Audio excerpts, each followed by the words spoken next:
শিবের লৌকিকীকরণ না লৌকিক দেবতা তিনি পরিণত হচ্ছেন শিবে?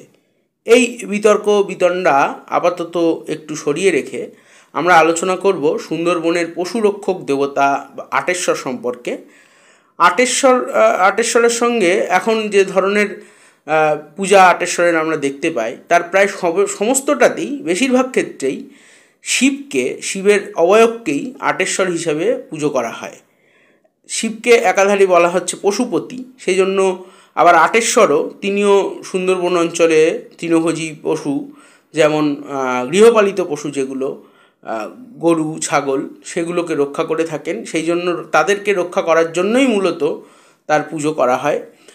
সেই জন্য আটেশ্বরের সঙ্গে শিবের একটা সাদৃশ্য অবশ্যই রয়েছে।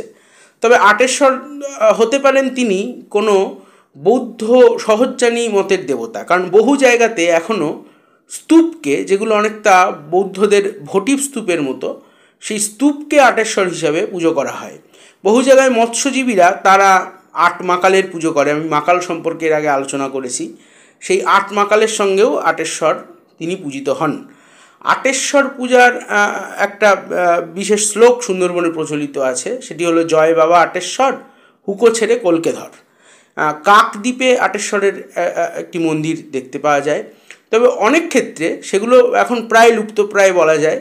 আটেশ্বরের মাথায় বাবরি চুল, পাগড়ি, বাহন হিসাবে ঘোড়ার উপস্থিতি, এগুলোও আমরা কিন্তু দেখতে পাই।